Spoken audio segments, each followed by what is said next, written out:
Welcome to Hephzibah High School.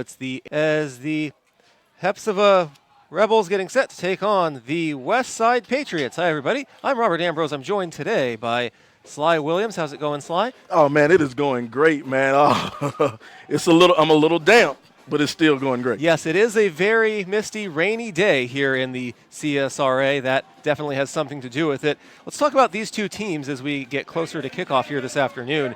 The Rebels are going into this game. They have a record of 4-2 this season. They started 4-0. However, they lost the last two. Both of those were blowout losses. The defense gave up over 50 points in each game. So what do they have to do to bounce back tonight, to this afternoon against Westside? Well, one thing, we had a conversation with the coaches on Wednesday and on Thursday, and one thing they have to do is cut out the little mistakes. You got to cut out mental mistakes, silly mistakes, fumbles, turnovers, stuff that you can control. You got to cut it out. That's how you bounce back if you want to win. Absolutely. The teams have now taken the field, and for Westside, the Patriots go into this game. They're a record of 3-3. They're a much improved team, however, from the last few years. They have a brand new coach this year. They're led by Coach Jonathan Wiley in his first season. And what he's done so far this year, he has improved the defense dramatically. In all three of their wins this year, they've been shutout wins. Shutout wins, and that's what you want out of your team. You know, a new team, the easiest thing to coach is defense. It's always hard to put in a new offense and to get all the intricacies and everything going with a new offense. But for defense, it's always smash the guy in your mouth to make sure you play assignments. And that's what he's done a good job of conveying to his Westside Patriots team. Do your job, follow your assignments, and you'll be okay. Absolutely. And talking with Hephzibah here today, this will be their toughest challenge for their defense to face. Hephzibah has a star quarterback, Marshall Chambers. He can run, he can throw, and he can throw well on the run as well. And with that said, we're going to go into the keys to the game. Sly's going to break that down for us. All right, keys to the game tonight. We have three things we like to go over to start. Three things we like to go over to get things going for our keys to the game. First thing we want to let everybody know that it's homecoming. It's homecoming. So you have all the festivities going on. So you have to figure out, are you going to be the homecoming king or are you going to be the homecoming court jester? That's what you have to figure out. One of the first things you have to worry about doing a homecoming weekend. How do you play around the festivities? The next one, it is raining, it is soggy, it's moist, it is wet. So who will be the master of the elements? And I'm talking about the elements. I'm not talking about earth, wind, and fire. I'm talking about the rain is out here. Who will be the master of these elements? And the last thing, what is more important, Saturday afternoon or Saturday night? It's a new thing. You're playing on Saturday. You don't really have many high school games on Saturday. So where's your concentration? Is your concentration on the game, on the party after the game, or the game in the afternoon? It has to be on the game, and the coaches, I'm sure, have emphasized this throughout the week. Here's the kickoff. We're underway here. Hephzibah receives the kick as Westside won the toss and deferred, and they get it to the 40 and down. Returning it is Eric Harris Jr., a junior wide receiver for the Rebels. So that's where they're going to start here this afternoon. A good field position to start this one. Yeah, good field position to get things going. Brand new jerseys out here for the Hephzibah. The Hephzibah Rebels. I'm sorry, the Hephzibah Rebels. Brand new jerseys, you know, they have on those all black with the red jerseys, the Michigan Wolverine type stripes down the head. Absolutely, I like that. Yeah. Michigan has a big game tonight in Happy Valley. Mm-hmm. College Game Day was there this morning and everything. They're in the shotgun formation. Chambers takes the snap, he hands it off, and they're going to lose, looks like 2 or 3 yards, and a flag is thrown after the play, so we'll see what that's all about. Personal foul, late hit's going to come in there. You know, one thing about it, early going in the game, you want to be aggressive. You want to be the guy who comes out there and puts the big hit, lays down the big contact. But you have to play controlled aggression. That's the difference with football. Yes. That's the difference between being good and being great. Controlled aggression. And the controlled aggression is not what Westside demonstrated on that play. Result in a first down, and now they're in Westside territory. Westside's 45-yard line, 1st and 10. Chambers back in the shotgun formation. He takes a snap. He's going to hand it off again, and they're going to get it across the 40, and that's across the 35 for a first down. The clock will continue to run Yep. Jordan Wright with the big pickup. Jordan Wright is one of the multiple running backs that they have that Hephzibah is going to bring. Hephzibah is going to bring a lot of running backs in there, and a lot of different guys are going to tote the load for Hephzibah. And Hephzibah has had injuries in that category this season quite a lot, so they've been banged up at that position, but they've been able to push through just fine so far. Another handoff to Wright, and he's stopped, but he gets a few yards, so he does get a positive play. It'll be second down and about 8 from about the 33 of Westside. Demarion Lee coming over the top from his linebacker position, reading that play. There's only one back in the backfield, so it makes your read a little bit easier for that linebacker. You know, linebackers, we like the key through the guard to the backfield. Did a great job, Lee did, of picking up that tackle and stopping it for about a 1.5-yard gain. And Chambers once again in the shotgun, and he takes the snap, fakes the handoff, and runs up the middle. And did he get to the first down? Looks pretty borderline from here. They're signaling third down and just short, about 1.5 yards short. But a good run up the middle, though, nonetheless, by Chambers. He didn't get that friendly homecoming spot. You want to get that friendly spot on homecoming. He didn't get it. He'll be a yard short. They're not even going to bother measuring. Nah. But here's the thing about Marshall Chambers. Marshall Chambers does a little bit of everything for Hephzibah. He's their guy. Once again in the shotgun. We have not seen him under center yet today. I don't know if we'll see that at all. And they're going to hand it off and run up the middle. That's a first down across the 20. And Hephzibah started this game with great field position on this possession, and so far they've taken advantage of it. They've marched down just over 40 yards so far in this drive, and they're not done yet in the red zone. Hey, great to see Christopher Clark on that run. Christopher Clark, he was projected to be the starting running back at the beginning of the season, but he hurt his knee. I think he had a knee injury. Broken ankle, and this is his first game back. Talk about rehabbing well to be back in mid-October from a broken ankle preseason. And flags are going to go flying here. Did Hephzibah jump first? No.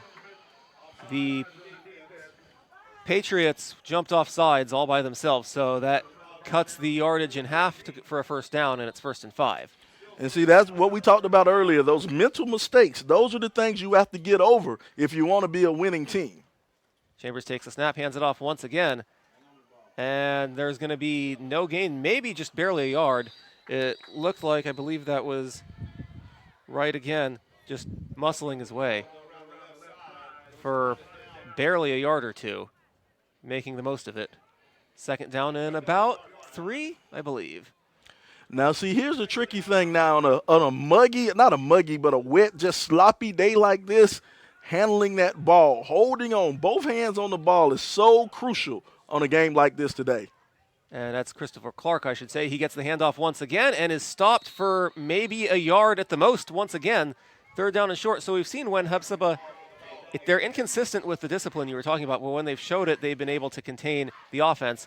But the penalties have hurt them on this drive, and that's contributed to Hephzibah putting themselves already in field goal range on third down. Mm-hmm. And, good play by Demarion Lee. Once again, playing that linebacker spot. I like how he's playing it. I like how he's reading from his middle linebacker spot, coming over and making the big stops and the big tackles. Good job by Lee. Third down and about 4. Chambers takes a snap, hands it off to Clark again, goes up the middle. That, I believe, is a first down. Or is it? Yeah, I think he's going to get enough for the first down. They do give it to him just inside the 10, so it's 1st and goal. And the chain gang can step aside for the rest of this possession. That's huge right there for Clark. Even though Clark gets all the credit, you got to give a lot of credit to the offensive line. He had a huge hole. I could have ran between that hole right there. I'm telling you, great job of blocking up front. You miss your playing days much? I do. On the snap once again, here's Clark.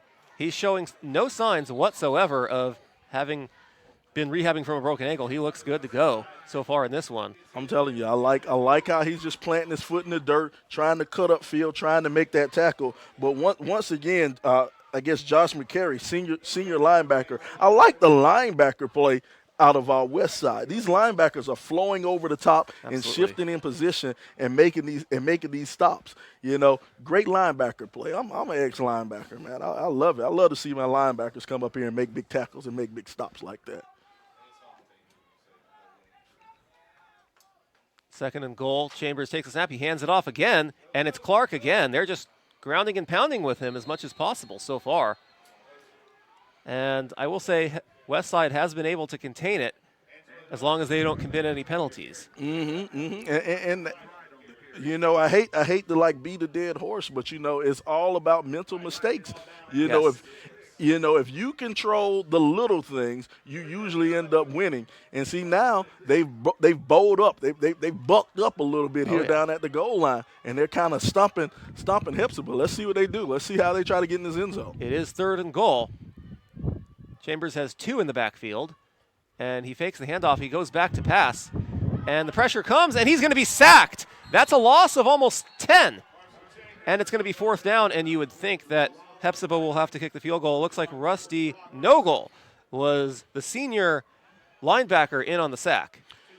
And, you know, you see how Chambers planted that foot hard on that play. See, you have sloppy field conditions like this, so Chambers, being an elusive type guy, a shifty type guy that he is, sometimes those field conditions make life a little bit hard for you. But Rusty Nogel was right there on the spot when Chambers tried to rechange his directions and come back over to the other side. Great job of Nogel being there to make that tackle and get the big sack on third and goal. Absolutely. So Hephzibah takes their first timeout of the half to talk things over before they most likely will kick a field goal and get the points, as it's 4th and goal from the 19-yard line here on their first possession. They moved the ball well, but Westside was able to contain the run, and that's why they were able to hold them to a 4th down on here, and that's a victory for Westside after the penalties they committed. Yeah, you know, when you play this game, you know, it's hard to go and try to win the game in one big play. You gotta, my granddad used to say, anytime you want to take down a tree, you got to go down there one stroke at a time. You just can't chop down a tree with one thing. So Westside made a huge play right here. They're going to go for it here on 4th and goal from the 19. So that's what they were trying to talk over, is figuring out a play that would work. On the snap, back to throw goes Chambers. He's going to scramble. He's good at throwing on the run. He's still on his feet. Now he throws to the end zone, and it's short and incomplete. And the Rebels turn it over on downs. They decide not to go for the field goal, and they come up empty. And see, now that's a great job of Westside of playing coverage. They didn't send any linebackers or anything in there to blitz. That's just a 4-man rush causing problems in the backfield. And the reason they caused those problems with just 4 men, because they had 7 defenders back. It was nowhere for Chambers to throw that ball. And just a great job of what we call team defense by Westside. Great job of team defense by the Patriots. Mentioned this pregame, Westside has not allowed a single point in any of their 3 wins. And their defense has shown why so far, despite the early penalties. But I believe the discipline that they'll be able to settle in as this game goes on, and they'll improve on that as this game goes on here. Westside starts from their own 19. They take the snap, and it's a handoff. And they're going to gain just about 2, maybe 3 yards on the handoff to the senior Jonathan Everett. Jonathan Everett also plays linebacker on defense. Yeah, Everett, just a nice power run straight up the middle. It's nothing fancy, nothing crazy, nothing special. It just runs straight ahead, right at you. And that's how you want to play a game in conditions like this. You don't want to try to do too much. Do what you know works and stick with it. I believe that is Terrell Price under center. He hands it off, and it's up the middle, and that's going to be a 1st down. Once again, Everett. He's gotten the ball on both plays so far. He's gained positive yardage, and that results in a 1st down. Look at the kick-out block right here. Coming up the middle, leading the guard, leading right there with a nice block on the inside. Opening up the holes. And that's it. That's what you want. You want everybody on that offensive line to move as one. When that offensive line moves as one and everybody does their job, you get 12, 13-yard runs just like that. And that run brings them to just across their own 35. Under center, handoff once again. And Everett goes and just barely picks up a yard or two. And it's about 2nd and 6. Actually, he gained about 4 yards on the play. So now if you're Hephzibah, at this point, would you expect them to keep running with Everett and try to crowd him a little more? You know, just judging by these first 3 plays, they don't know much about the Westside offense because they ran the same 3 plays. They just ran it to different sides of the ball. There's nothing's changed. You know, they're just running that guard and quick kick-out block on the dive. And once again, handoff. This time it's to Eric Gibson, a junior running back. So they stick with the handoff, but they give it to one of their other backs, and Gibson doesn't gain a yard. It's 3rd down. And now it's decision time right now. Now is the point in the game I like to say when the coaches, they're starting to earn their money right now. It's 3rd and long. You know, it's try the pass for the first time. Yeah, you got to try to put the ball in the air. Let's see what you do. You know, do you run that play action that you've been running? You run a play action fake because the run has been so effective for you, or do you just go with a straight traditional 3 or 5-step drop? We'll see what they do. We're about to find out. Now they move to the shotgun formation for the first time. Price in the shotgun. He has 2 receivers in the backfield.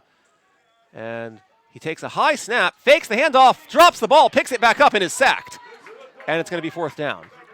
Way to come around and not give up on the play. Just keep that motor running. Keep going forward. Look at the defensive end. The defensive end, he's going to come out the outside, beat his tackle on the outside. Thanks to the drop ball, he's right there. Boom, and he makes the sack. That's just being in the right place at the right time, man. Keeping that motor going, and you pick up a sack on the play. And Westside's going to have to punt on 4th and long. Maddox Hankinson, the senior in punt formation.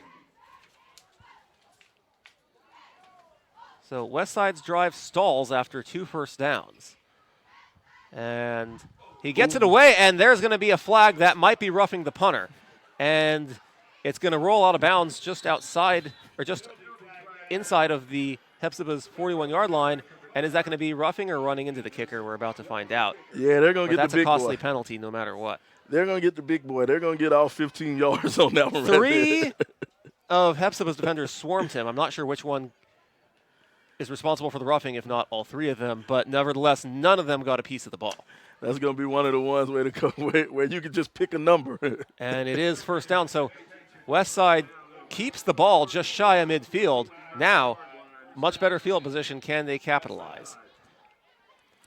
And you know, as an offense, sometimes you need luck. You know, as much as this game is about skill, you need a little bit of luck sometimes to make things happen your way. And then a roughing the kicker is a great lucky play if you consider yourself on the offense, depending on what side of the ball you're on.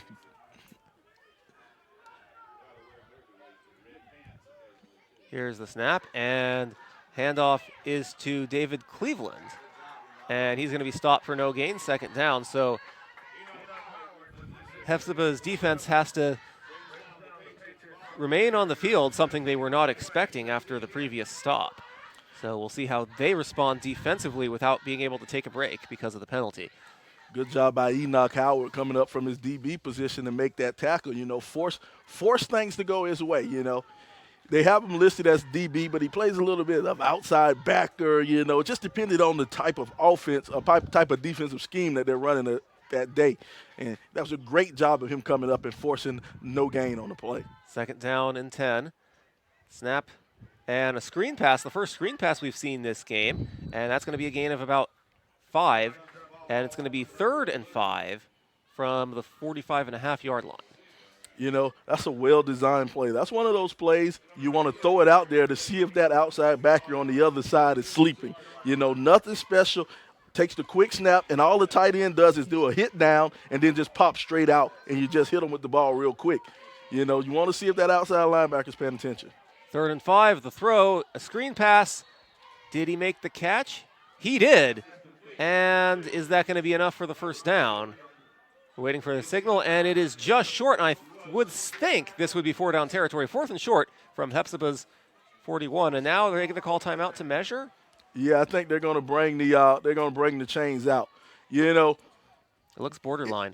If you look at that play, to get to the 1st down, they need to get to about the 39-yard line. What happens anytime you run that play? Oh, flag on the play. And this will affect the spot whether they measure or not. And that's unsportsmanlike, so that's an automatic first down. You can forget measuring now. Yeah, here you go.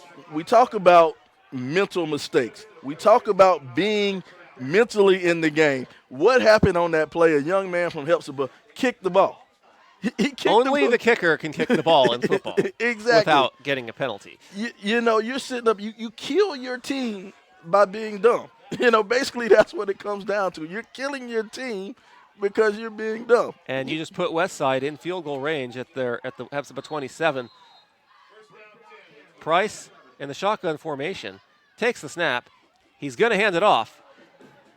And Cleveland goes around the end around. He's stopped, but another flag. Yeah, another flag. Another dead ball flag coming out after the play. Coming in late, so we'll see. Yep, we got a defensive hold. More defensive penalties. So now both defenses hurt themselves. Nope, it's offensive penalties. That brings it back, and they'll repeat first down. And that might take him out of field goal range and put him back in 4-down territory. Yeah, this is definitely 4-down territory. It was a late flag throw. In high school, we're not going to see too many field goals from this range in high school. 63 seconds remaining in the opening quarter of this one. 1st and 18 at 35. Price takes the snap. He's going to go back to throw, and he gets the pass off, and it's intercepted. And here come the Rebels across the 30, and I believe the interception was by Jalen Patrick. So Jalen Patrick with the interception, a big interception after the penalties. So and Patrick takes over. Patrick just playing his free safety position, and that's just a play of a quarterback just not having enough arm. He just didn't have enough arm to get that ball out there, and all Patrick had to do was sit there and play center field. He played center field, found the ball, came up, got a big interception, a big turnaround for Hephzibah. That is what the Rebels needed right here, right now. The real dumb penalty, picking up the turnover off of that. Chambers back in the shotgun. He's going to go on a screen pass on the first play of their second possession, and he completes it. And that's going to be a first down. The pass is completed to Eric Harris.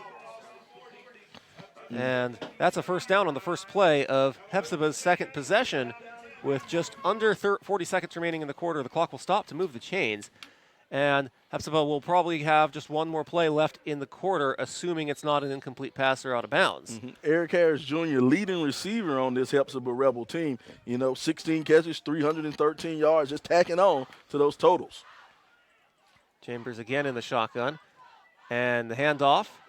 And that handoff is to Jordan Wright. And he's just short of the first down, but a good play, though. Just across midfield at second down. Clock is ticking to 11, 10 seconds left. I don't believe they'll be able to snap it again before the end of the quarter, but we'll soon see. They have 5, 4, 3, 2, 1, and that is the end of the quarter. No score here at Hephzibah High School. I'm Robert Ambrose, along with Sly Williams. We will be back for the second quarter after this.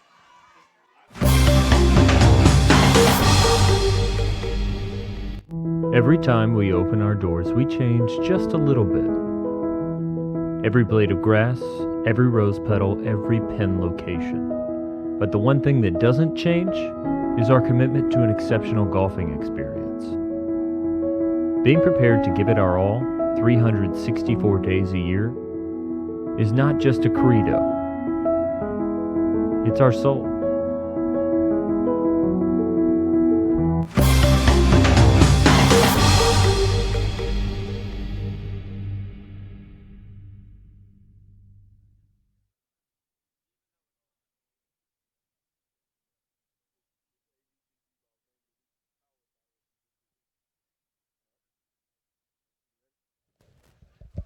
Welcome you back here to Hephzibah High School. We begin the second quarter. This is the AugBball Game of the Week. I'm Robert Ambrose, along with Sly Williams. No scores. We begin the second quarter. The teams switch directions. The ball didn't have to move much as it was at midfield, with the teams just switching sides, and they hand off up the middle for a first down for the Rebels. just a nice play to pick up the first down. You know, one thing I love about football, and you play those rainy day, muggy type games, you get a dirty game, and you want to run inside the tackles on a dirty day like this. You know, just smash the man dead in front of you, and that's what the Hephzibah offensive line did. They knew they had 3 yards to go for the first down, so they blocked Westside off the ball 2 yards and let the running back go and pick up the other one. First down from Westside's 46. Chambers back in the shotgun. He has one back in the field, and he fakes the handoff and then goes hands up the middle, but no gain on the play, and another late flag is thrown. Josh McCray with the stop from the linebacker position running right up the middle. And we'll see what the flag is, and it's a defensive hold, so that basically wipes away the nice stop. And it might as well give... Yep, looks like but no, it's going to be offsetting penalties. Offsetting penalties. So. You don't see that too often on a holding. No. So it'll be second down and about 15 back at midfield. But great job of being a middle linebacker by Robert McCary right there. He read that, came over the top, and made the big-time tackle for a loss. Here's the snap, and immediately they go on the screen, and that's caught. And on the end around on the screen, and Eric Harris Jr. is tripped up. May have gotten a yard or two. He's tripped up by Caleb Hutchinson, a sophomore defensive back for the Patriots. Now, here's the thing. When you run that single screen right there, that wide receiver quick screen, the wide receiver's job, he has one job, and his one job is to make one person miss. If he makes one person miss, that's a 40-yard gain down the field. But great job of Hutchinson of playing cornerback. He's out there on an island by himself, and he has to man up. There's no other way to put it. You just have to be a bigger man than the man in front of you. And great job of Hutchinson of stepping up and making that tackle in the open field. Third and long, nobody in the backfield this time for Chambers. Two receivers on both sides of the line. And he's going to go right back to throw. Here comes the pressure. He scrambles, and he's going to run for it. He does this very well, and he gets out of bounds, but I believe he's short of the first down. But I would imagine this is four down territory as they get it to just inside the 40. It's fourth and short. You would think they're going for it. Yeah, and that's what makes Marshall Chambers so dangerous. I think, are they going to give him the first down? They do give it to him. Give him the first down.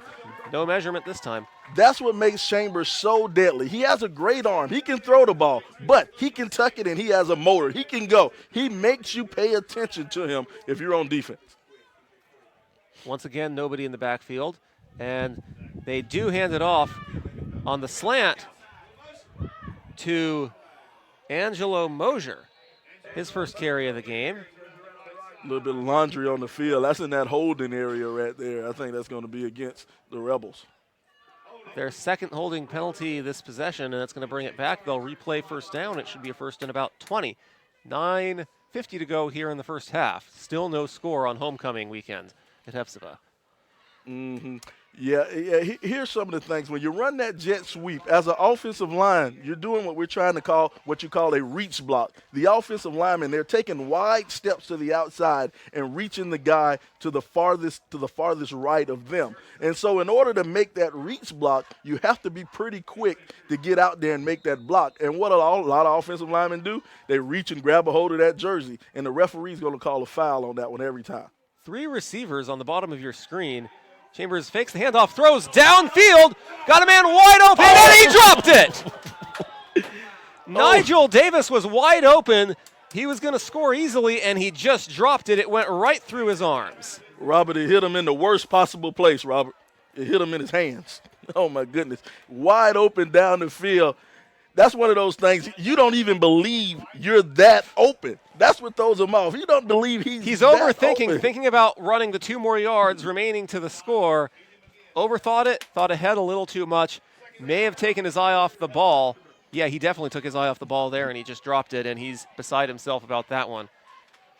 And back to throw, a screen once again, and I believe he completes it to Harris, and Harris gains about 5 or 6 yards. He stopped. It'll be about 3rd and 4.5.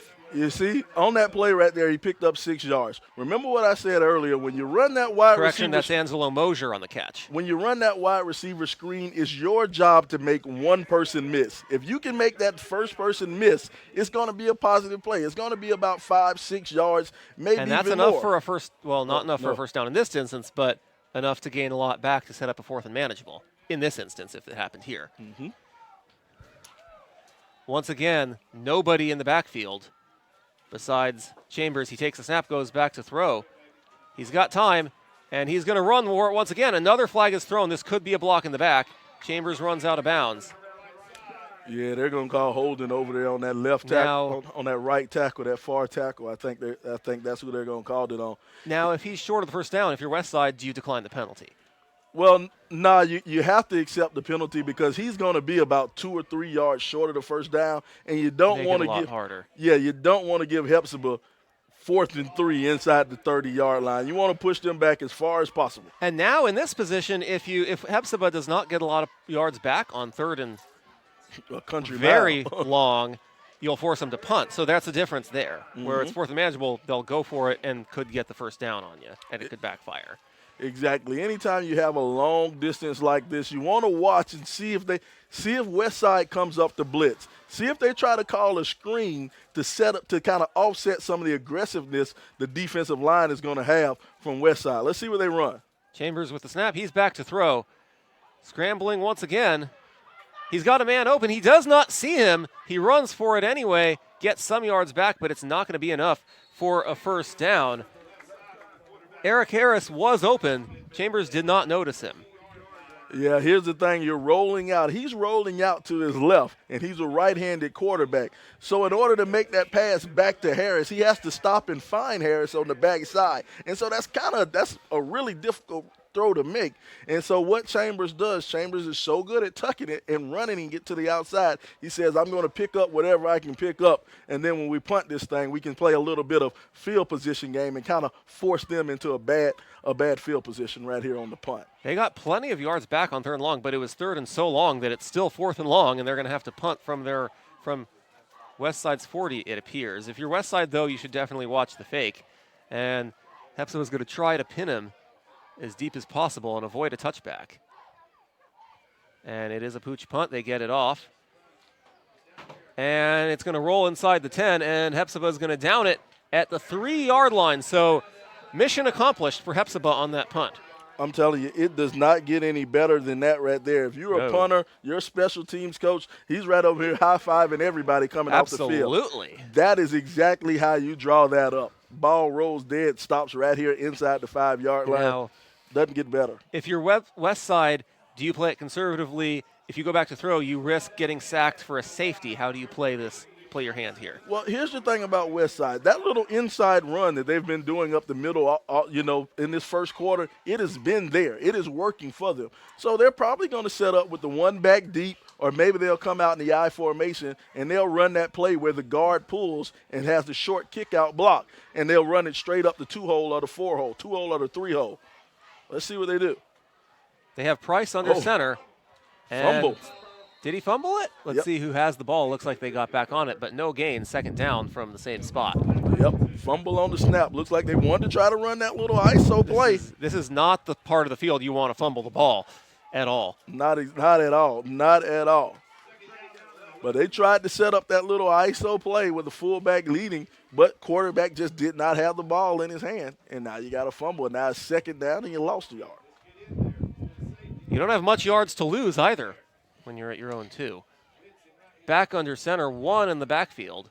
And there's jumping. And a flag is thrown. Was there movement on the line of Westside? Nope. Oh, and that is a terrible penalty by Hephzibah because now it's going to be a lot harder to back him into a safety. You know, you give Westside some breathing room. Right here, we talk about mental mistakes. Great job of Westside of being disciplined, and bad job of Hephzibah of being undisciplined. And now Westside is a lot safer going back to throw, not as high of a risk. If you try to throw it here, and another whistle. Officials timeout. Yeah, what happened to towel? Quarterback tried to. The ball's getting too wet with the rain. You know, I looked at the forecast yesterday. It said 100% chance in the CSRA all day. That has not let us down. It has not let us down. Weatherman is earning his money.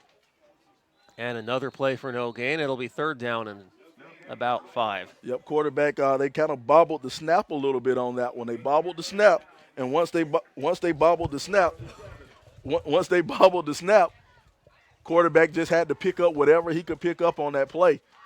You know, he managed to get back to the line of scrimmage, so I guess that kind of saves him a little bit. On that one. So it's third down. Huge opportunity for a big stop here if you're Hephzibah to try and have an opportunity to get the ball back in terrific field position with just approaching the halfway point in the third quarter. A screen, and they get it off despite the pressure, and that's a big first down, and then some. Across the 20, Jonathan Everett gets the screen. Well-timed blitz by the linebacker coming up the middle, but he just wasn't there in time. He didn't make it in time. And here's the thing about football. It's a game of inches. That's all it is. It's a game of inches. And he had about 3 inches to get that ball off, and he got it off. Running back caught it. Now it's the 1st and 10 on the other side of your 20-yard line. Works out perfectly if you're a Westside Patriot. Absolutely. And now you can kind of reset as though this is the start of a normal possession, not as much of an uphill to climb with this point in the field. 4 in the backfield, and they're going to hand off, and a fumbled handoff, and I believe Hephzibah has it, and they do! They will begin their next possession inside the red zone on a fumbled snap.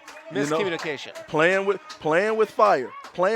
That's the 3rd time that Westside has allowed the ball to hit the ground. And eventually it's going to happen. Eventually you're going to turn it over and you're going to lose it. A little bit of miscommunication on the handoff. I'm not sure if the running back didn't have his bread basket open ready to carry it. And quarterback stuck it in there anyway. Ball falls on the ground.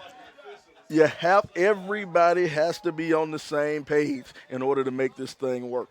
And if you're the quarterback, you got to pay attention to where the running back has his hands, so you hand it off to his hands and not his chest.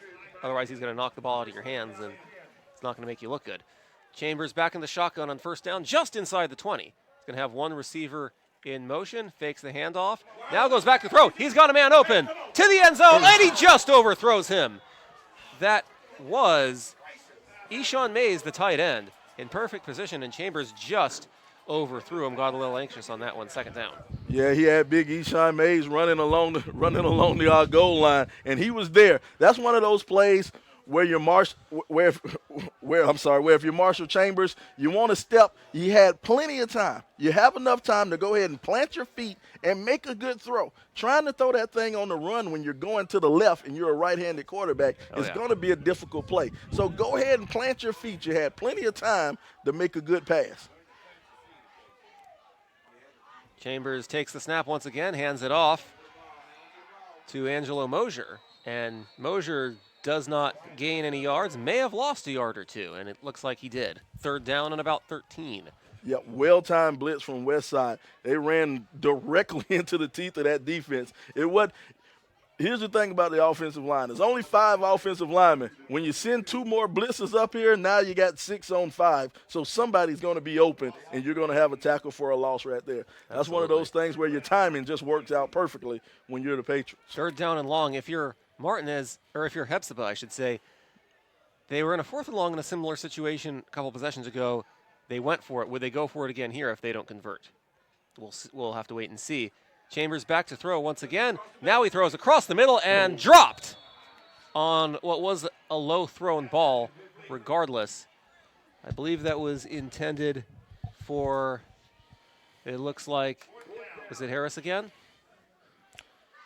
You know, let's make no mistake. That was a bad pass. But I'm from the old school. I'm from the train of thought where if the ball hits your hands, you're supposed to catch it. I don't care where it is. That's the train of thought I'm from. It was a bad pass. If the ball hits your glove in baseball and goes out, it's an error. It's an error. Exactly.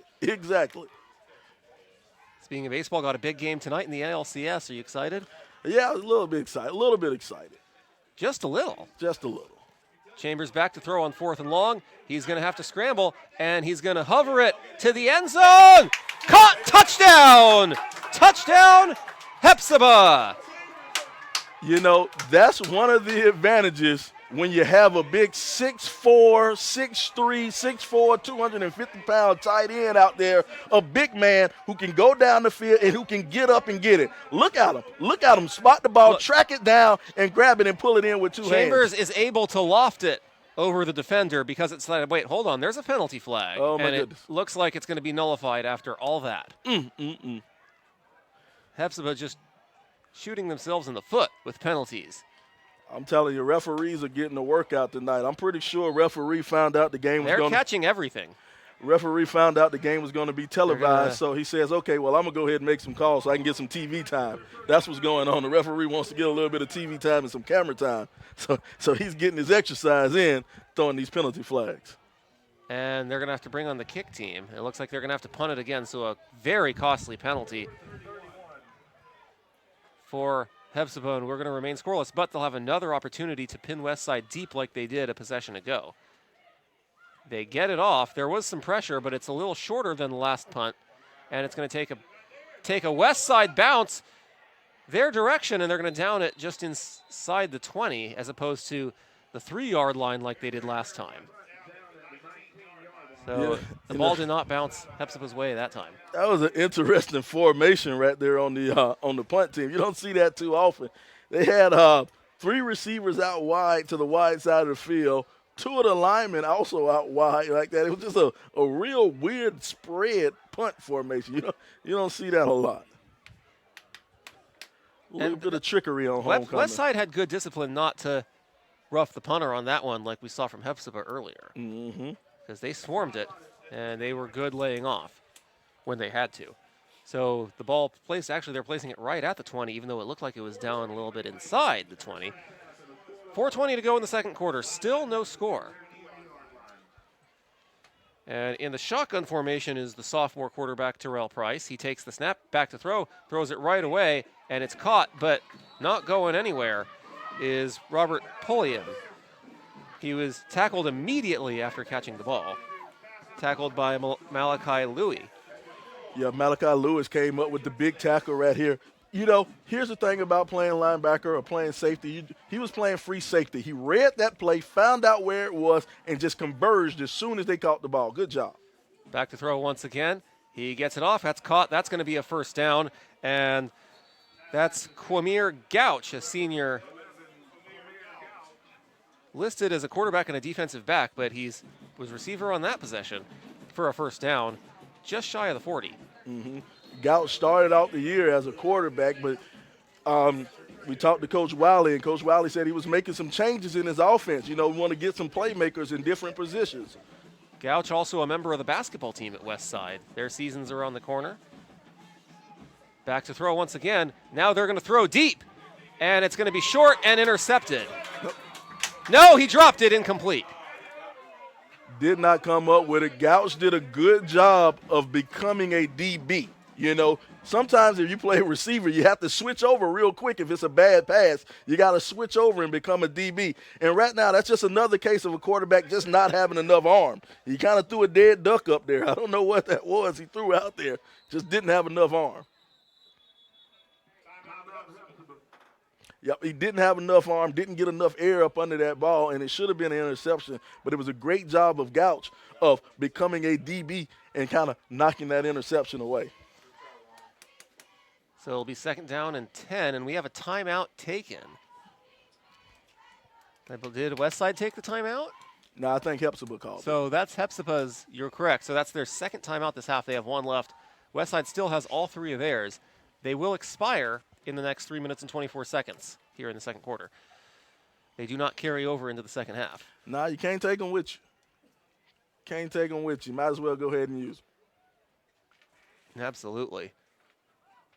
Now, what if you're each coach, if you're Coach Wiley for Westside and if you're Coach Harrell for Hephzibah, what are you discussing here on each side?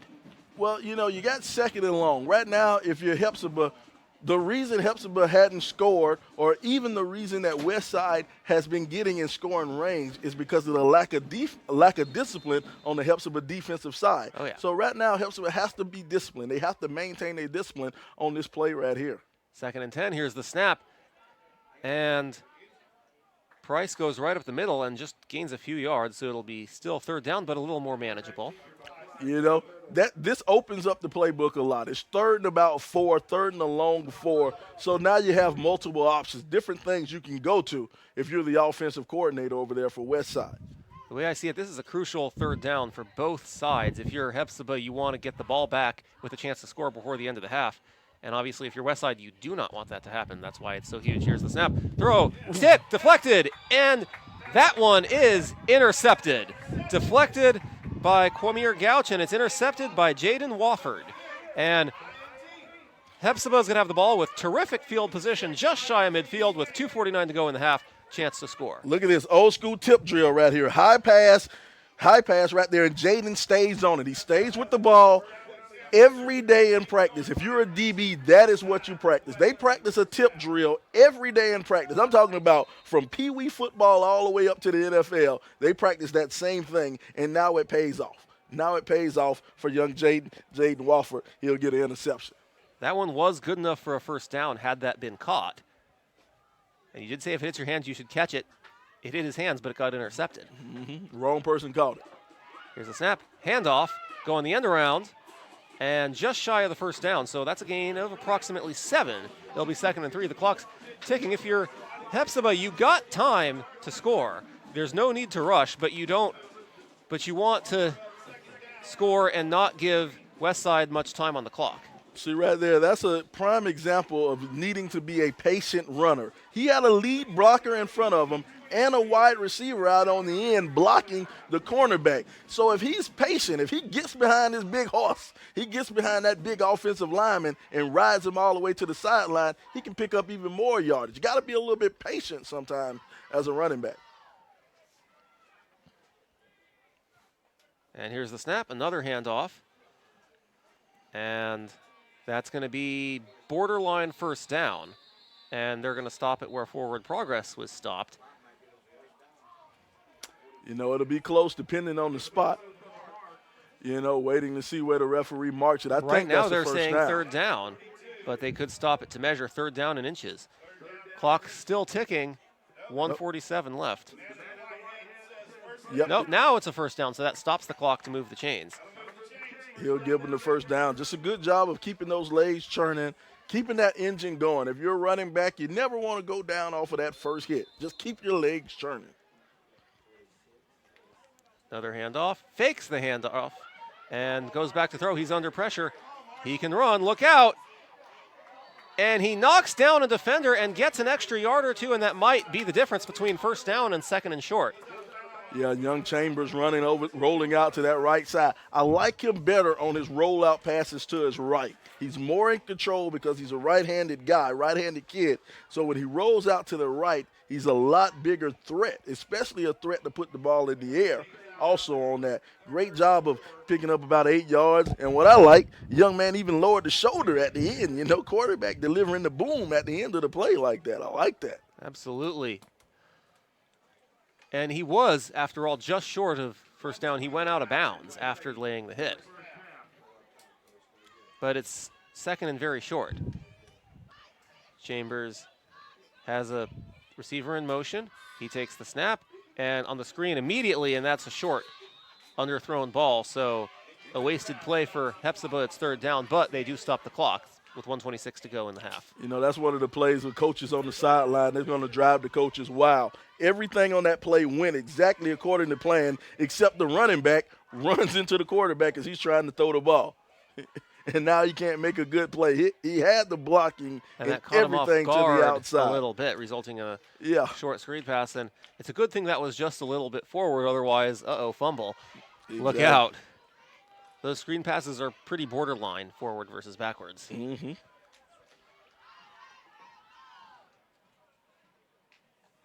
And on the snap, now they're going to try and run it, and they get just enough for the first down up the middle. Christopher Clark gets enough. So Hephzibah now within more reasonable striking distance to try to score before the end of the half. They have one timeout to work with. I don't think they're going to use it here. You know, great job of Clark of just running forward, man. Hard to tell. He's just coming back from an ankle injury. Chambers has 2 receivers on either side of him. He goes back to throw right away on the snap. Now fires, and it's complete to the flat, and it's going to be stopped short of the first down, but gets to about the 20. It'll be 2nd down and about 2.5.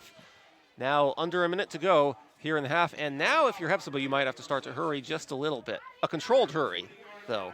A controlled hurry, because the great thing about high school football, when you get that first down, the clock will stop for the change to move. So that'll give you a little bit of breathing time, a little bit of time to get down the field and set up. Chambers back to throw.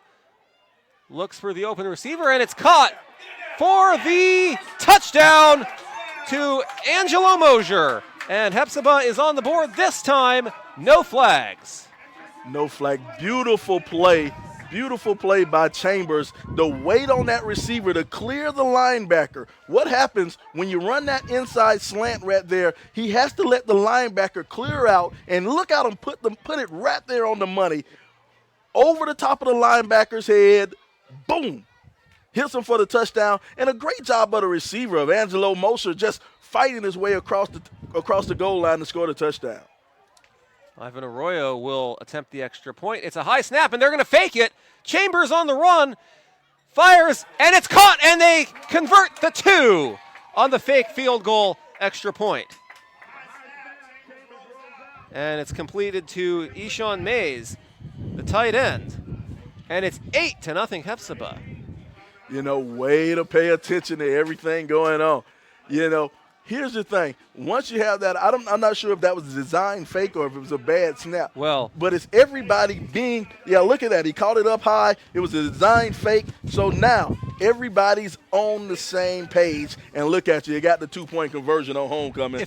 If there's any reason to suspect a fake on that play, you notice that Ivan Arroyo, who was in position to kick the extra point, is a defensive lineman. So you don't even have your kicker out to kick, if that's any indication. Westside did not pick up on it. Oh, no, he's the kicker. Yeah, Roy's the kicker. See, look, he's about to kick off on the kickoff. He's listed as a defensive lineman. Yeah, but he's the kicker for the team. See, look, he's kicking off right now. Yes, he is going to kick off here. And he'll likely kick off to start the second half as Hephzibah received the opening kickoff. So he'll kick off again shortly. And here's on the return. And down just across the 35 on the return is C.J. Hutchinson, junior wide receiver and defensive back. So 19.7 seconds left for Westside. They have all 3 of their timeouts. You might as well use them here no matter what. There's no need to try to get out of bounds if you complete a pass with all 3 of your timeouts expiring in 19.7 seconds.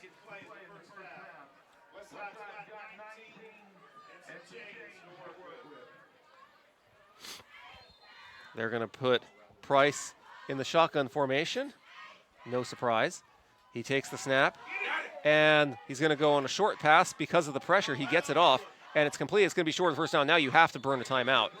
Short of the first down, the clock would not stop otherwise. And they're not going to. Their clock's ticking. 5, 4, 3. Now they take it with 4.1 seconds, but they wasted about 8 seconds before taking the timeout. Now, here's the problem. When you run the screen pass, you run that underneath screen right there, your offensive linemen, after they let the defensive linemen go through, they have to look to the second level. Your offensive linemen, they have to find those linebackers on the second level. And the problem is the Westside offensive line did not find those linebackers on the second level. If they find those linebackers and at least put a shield block on them, at least get a body in between them, that's a huge pickup down the field. But those linebackers kind of crept underneath the offensive linemen, and they brought them down for a gain of about 7 yards. It should have went a lot farther, but that's just something that you work on in repetition. That's just something you got to learn the pressure as you go along. But because they wasted, now they're going to put time on the clock. So they did get the timeout before the clock dwindled down to 4 seconds, just that the refs didn't blow their whistle right away. So they're going to reimburse 6 seconds on the clock and 10 seconds left. So that's the difference between 1 play and 2 plays, potentially, if you're Westside. So that's huge. And here's the snap. And back to throw. They'll do another screen, and that's going to be complete.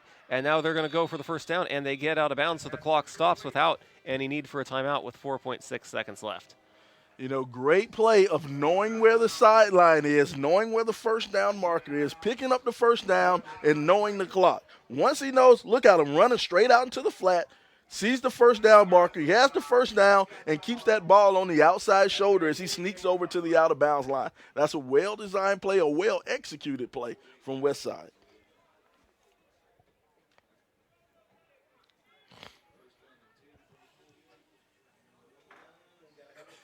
So it is a first down, not that that really matters at this point in the half. Just shy of midfield, and they will take a timeout, even though with the clock stopped. Why not talk things over and draw up a play? Mm-hmm.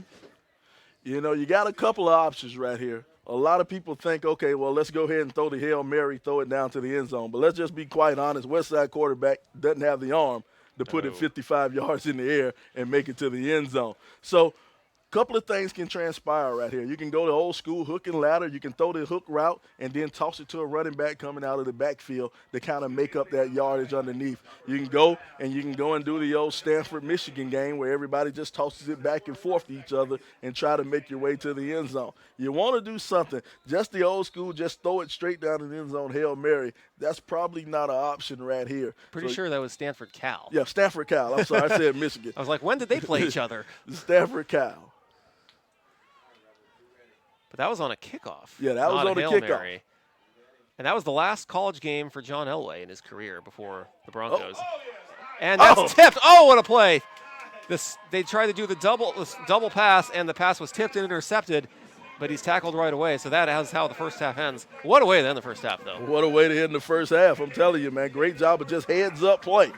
Heads up of knowing where you're at. They tried to throw it to their old quarterback, Gooch, on the outside. No, ball tipped. Fooled everybody. So as we go to halftime, it's been a good defensive battle, but both teams struggling to score, although Hephzibah changed that right at the end of the first half, and as we stand, they take an 8-0 lead as we go into halftime. Westside will receive the second half kickoff after these messages.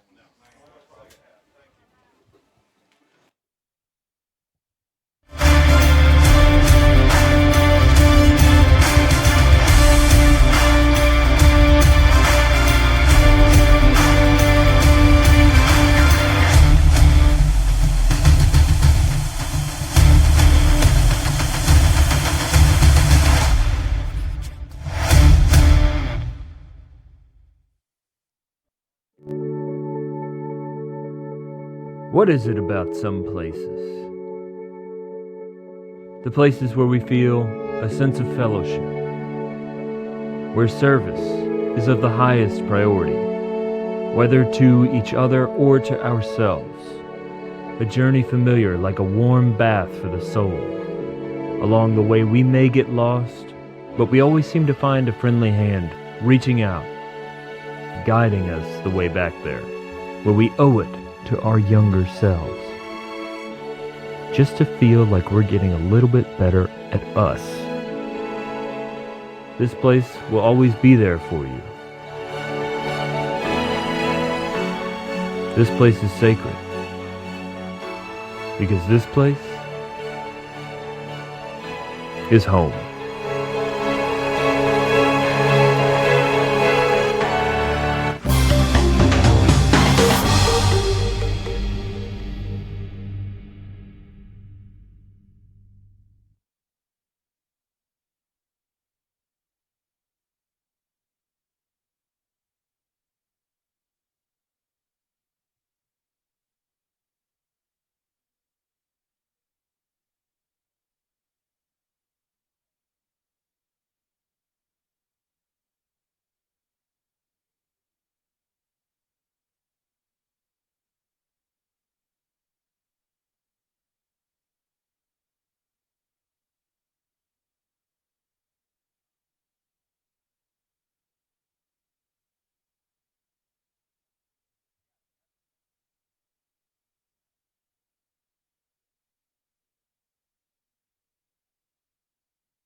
Welcome you back here to Hephzibah High School as we are about 3 minutes away from beginning the second half of play. I'm Robert Ambrose, once again joined by Sly Williams, and the Hephzibah Rebels leading the Westside Pirates 8-0. They broke a scoreless tie in the final seconds of the opening half, went for two on a fake field goal to convert. They finally got their offense going. Sly, so how does Westside answer? Westside will get the ball to start the second half. So that's when it starts. How do they answer to that? Well, if you're Westside, you have to look back to what you did on the first drive of the game. The first drive of the game, they were successful with the inside runs.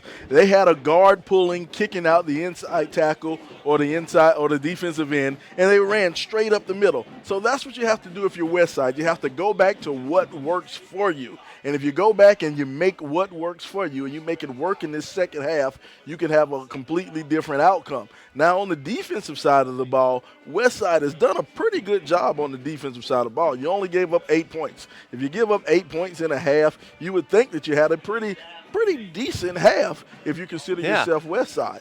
But now you look on the other side of the ball, Hephzibah has shot themselves in the foot plenty of times. They've had at least 4 15-yard penalties, maybe more. I'm not quite sure. I have to go and look at the stats. But they've had a bunch of personal fouls. They had a running into the kicker. They've had holding calls at bad times. You know, these are mental mistakes. These are little mistakes. These are self-discipline mistakes. Now, if you take away those mistakes, you can have a completely different ball game. Hephzibah might be up by two touchdowns if they don't have these little mistakes.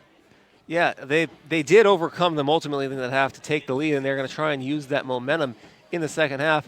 But here is a major disadvantage for Westside if history repeats itself in the second half.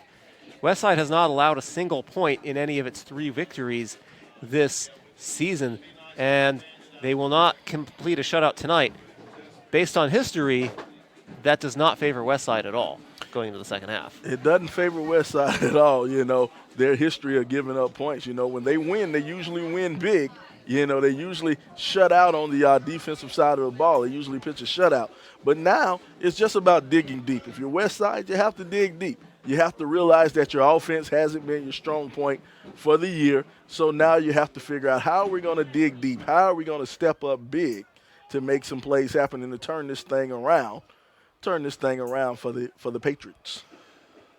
And for the Patriots, in their 3 losses, they're 3-3. In their 3 losses, and overall this season, since they haven't allowed a point in any of the wins, the most points they've allowed in any game is 15.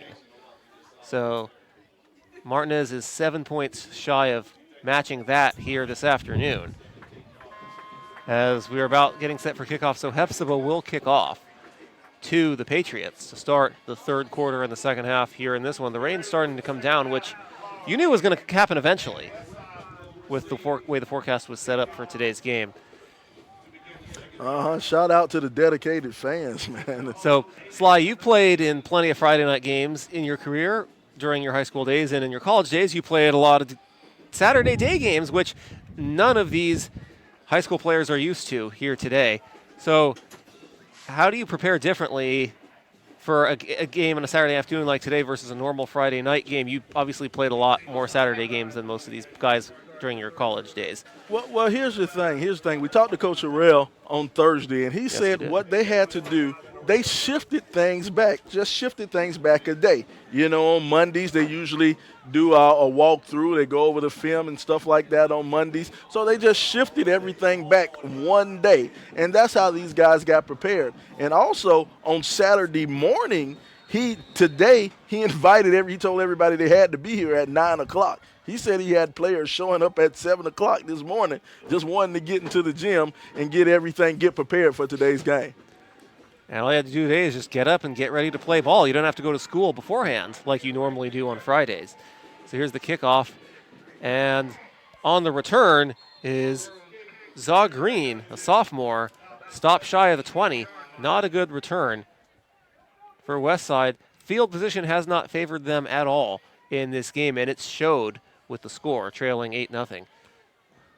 Yeah, tough sledding. They got a long road to hoe, as they like to say, going up the field trying to get into the end zone if you're the Patriots. But right now, it's all about consistency. It's all about taking what you do best and you putting it out here on the field. And they like to run the ball, and they can run the ball well between the tackles. So let's see what they do. The Patriots have been shut out once in their 3 losses. That was in their season opener. Here's the snap. Handoff up the middle.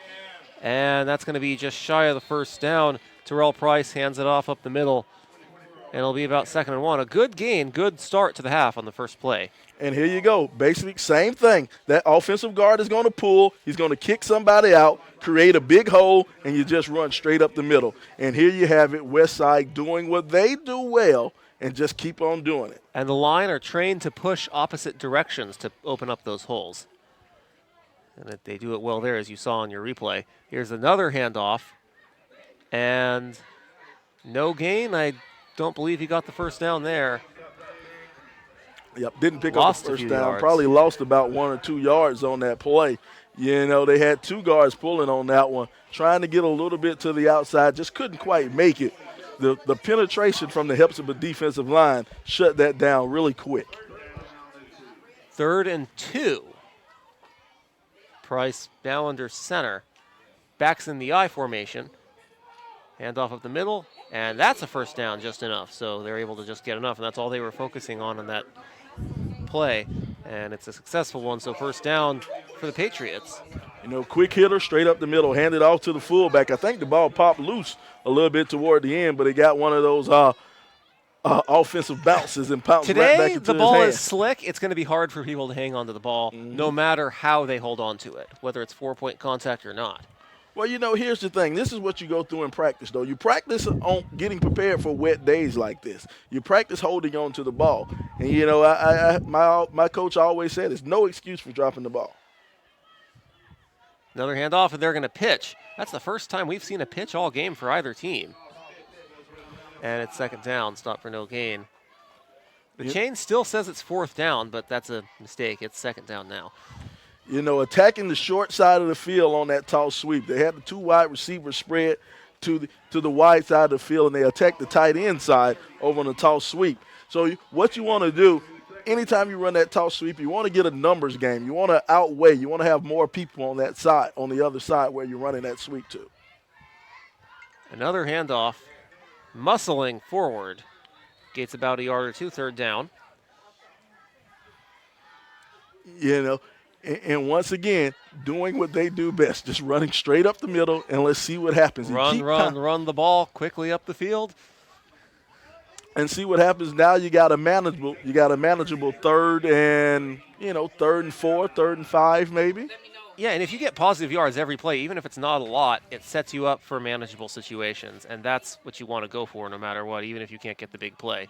They're going to go for the first pass of the second half, caught for barely a gain of yard. That's not going to be enough for a first down. 4th down for the Patriots, and we'll see if they stay on the field. No, they're going to bring the kick team on. Probably a smart decision here when you're in your own territory.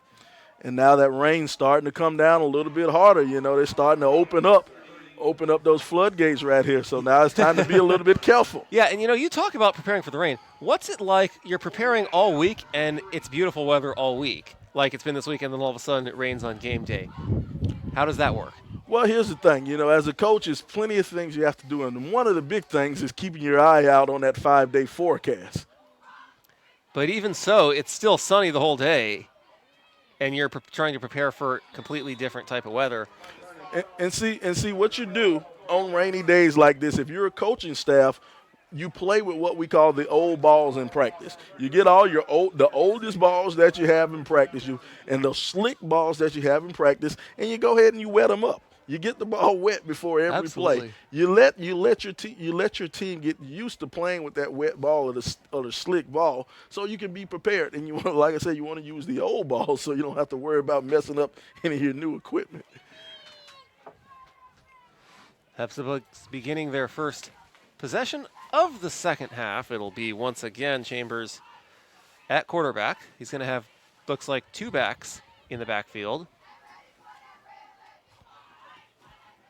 1 receiver at the bottom of your screen and 1 on top here to start. The one on the bottom now in motion, and they're going to fake the handoff to him and then hand it off up the middle to the running back, checking who that is. Stop for not much of a gain there, second down. And here's a player just running straight into the teeth of the defense. You know, And it's Jordan Wright who took the handoff.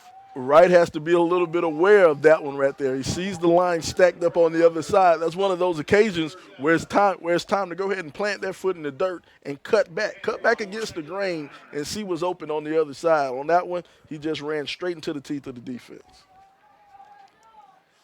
Back in the shotgun is Chambers. Now one back, I believe that's right, once again in the backfield, and they're going to bring Harris in motion, fake the handoff to him. He's going to go back to throw. He's scrambling as always. Floats it, tipped, deflected, almost intercepted, and it's incomplete, third down. Well covered by Westside. What they did on that play, Hephzibah rolled out to their sideline, but they only had a one receiver route on this side. Eshawn Mays was the only receiver. The tight end was the only receiver on this side of the field. And so it was just a one-man route. And great job of coverage by the Westside linebacker and free safety that kind of sandwiched Mays so Mays couldn't come up with that reception. Now nobody in the backfield on third down. Two receivers on both sides of the screen. Both sides of Chambers. He's in the shotgun. He takes the snap. Pump fake. Back to throw. Now he's under pressure. He scrambles as he does all the time. He's got a man open. He doesn't see him, and he's going to be sacked. May have just barely gotten back to the line of scrimmage. And a late flag for a personal foul. We'll see who this is going to be on. And this can loom large. If it's on Westside, that's a big mistake. Yeah, here's one of those things, man. And it is. Personal foul. Here it is. Can't have that. It's third and long. You do a great job of your defense stepping up and holding on third down. And then you come in, you get a late foul, a personal foul. And here's the thing about football. Anytime it's a personal foul, especially when it's a reaction foul, when you react to hitting someone, the referee will never call the first person who does it. You will never see the referee throw the penalty. That's on where the first discipline person. is important. You can't retaliate. You Exactly. gotta stay disciplined. Exactly. It's a test. Football is a thinking man's game. True enough, you have to be an athlete. It's nice to be an athlete. It's nice to be 6'4", 250 pounds, but you still have to think. Yes. Handoff up the middle once again, and a trip up. Tripped up. Eric Gibson trips him up. So second down on the play. Approaching the midway point of the first quarter of the second half here in this one. 8-0. Rebels on top. They're driving, looking for more, trying to capitalize after the penalty by Westside that gave him a first down after Westside forced a fourth down and what looked like Hephzibah was going to have to punt. That's not the case after all. Handoff up the middle, and I believe that's a first down. Christopher Clark with the run on that time. This is a good ground and pound team. Yes, Hephzibah has had injury problems to the running back position this year, but they've managed well. Christopher Clark has come back strong this year. Also, Jordan Wright has shown he can ground and pound as well. Yeah, here's the thing right now. When it's raining and getting real muddy and sloppy right now, this is what you're going to see. You're going to see a lot of ground game. You're going to see a lot of just running straight at you.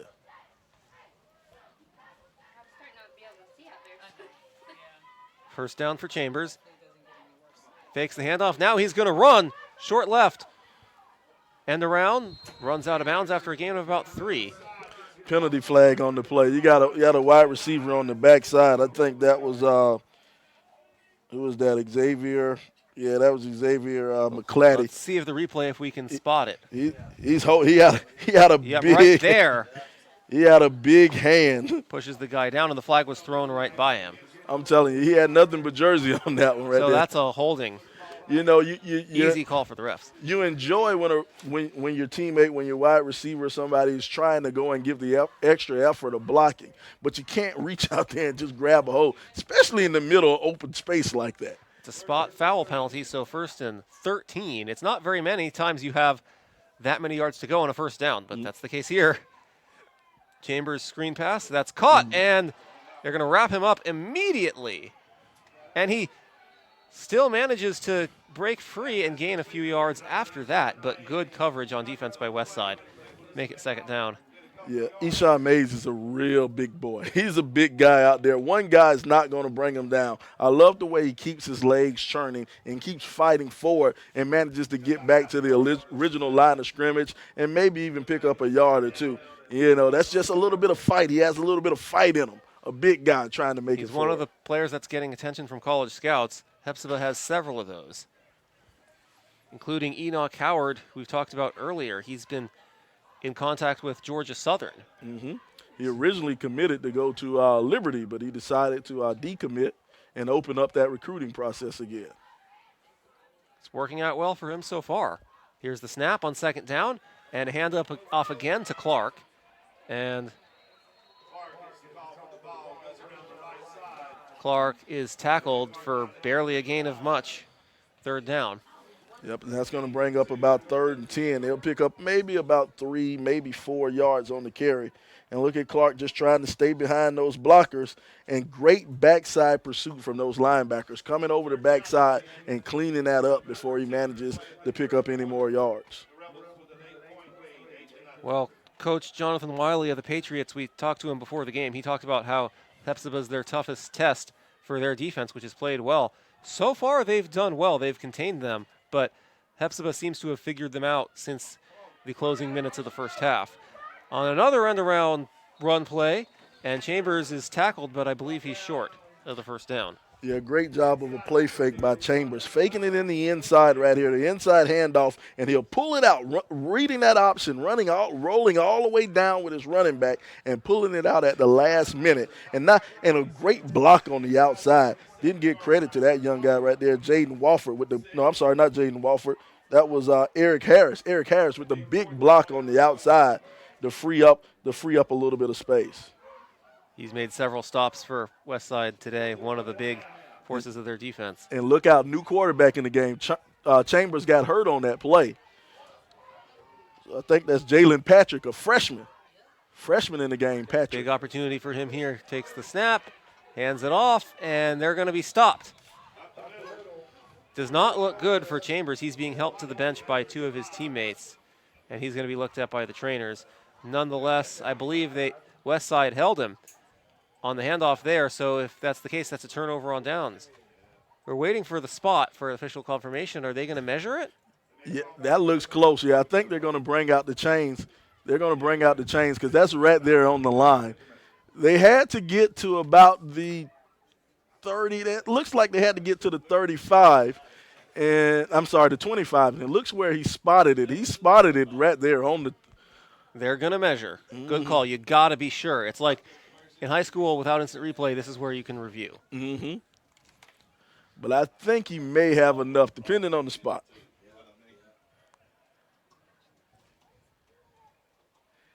I want to give a shout out to the chain crew. This is high school ball, so the chain crew, these aren't paid guys. These guys are out here. Yeah, and he got it. See on the replay there, he just got enough. 2:56 to go in the third. Hephzibah trying to make this a 2-score game. Hephzibah trying to bounce back after 2 blowout losses the last few weeks. These 2 teams trying to battle for sole possession of 3rd place in their region, as you said. Talked to you about that slide before the game. That's what's at stake tonight. These teams trying to make push for the playoffs. Making that big push to try to get go on after in. this one. It's the final stretch of the season. A high school season is a sprint, not a marathon. Handoff once again. I believe that's to Clark. And he's stopped for a gain of about 4. They'll be just shy of the 20-yard line, so they're almost to the red zone. However, this is 4-down territory for Hephzibah from what we've seen in this game. Oh, yeah, this is 4-down territory. Trying to make sure we get into the end zone is what the Hephzibah fans are counting on right now. And, here's the tricky thing. You have a freshman quarterback in the game, got a youngster in the game, so do you put it in his hands and let him put it in the air, or do you just keep giving the ball to Clark and letting Clark pound the way up? Well, the ground and pound has worked so far for Hephzibah, at least lately. Didn't work so well early on in the game. but the Rebels have figured something out. Handoff up the middle once again. And Clark goes up the middle, a positive play, but stopped short of the first. No, Wait, fumble. no, he fumbled. And the Patriots with a huge defensive stop, forcing the turnover. Look at that. Great job of stepping up. Let's take a look at this one here. Caught the replay late in there. But, yeah, here's the thing. Running in this wet weather, ball control is just so important. You know, it's hard to say how important it is. You know, you keep beating on that dead horse. You have to hold the ball. You have to maintain possession of that ball. See what happens, it's never the first person who hits you who pops out that ball. Once you get into that power like that, everybody's reaching, everybody's pulling, everybody's jerking, and then that's when the ball comes out. You got to clamp down. If you're a running back, got to clamp down on that ball. The injured Rebel appears to be James Wilson. He's walking off on his own power, which is good to see. The trainers came out to take a look, so we have officials' time for that. So a tough possession for Hephzibah. They moved the ball well, but the turnover and 2 injured players. So we'll see, wait on the status of them. Chambers is still getting looked at on the sideline. So first down, Westside. Now, at this point, if you're Westside, if you can get a touchdown, even if you get it before this third quarter expires, you probably should still go for 2 because you never know if you're going to be able to score again. At this point in the game, down 8. A minute 43 left to go in the fourth. Another fumble, and that's going to result in a sack and a loss. It'll be second down. This ball is slippery, but as you said, Sly, that's still no excuse. No excuse. No excuse. You have to maintain what's going to happen right before that ball is snapped. The referees are going to wipe down that ball. It's going to be as dry as they can possibly get it. And then once the center puts his hand over the ball, if you're a center, you got to kind of do what we call put the cheat code. Lean over the ball a little bit with your helmet to kind of keep it as dry as you can possibly keep it. And then when it's time to snap it, go ahead and snap it, and the quarterback just has to take over from there. Absolutely.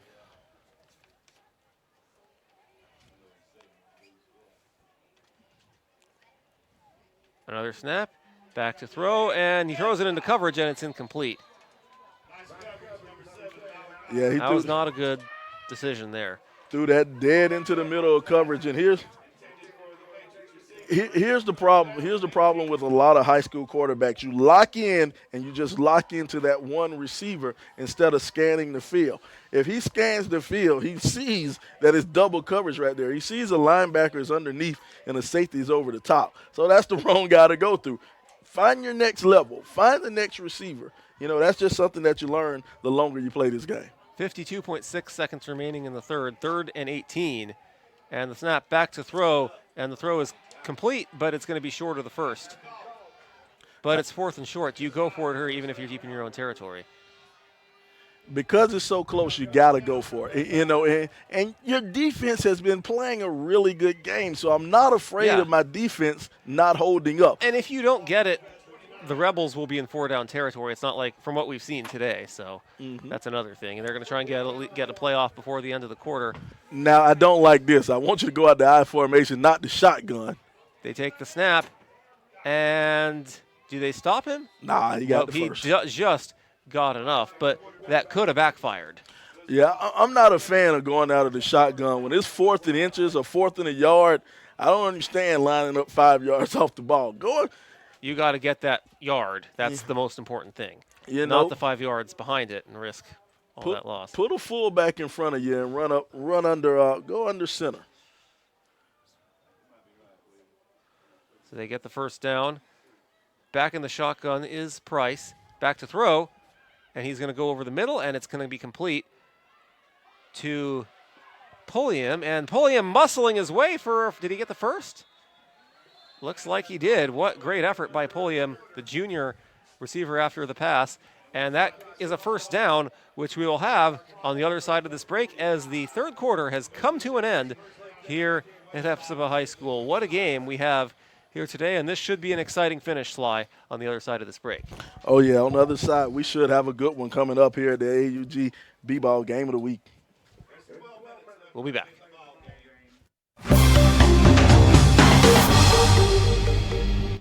Every time we open our doors, we change just a little bit.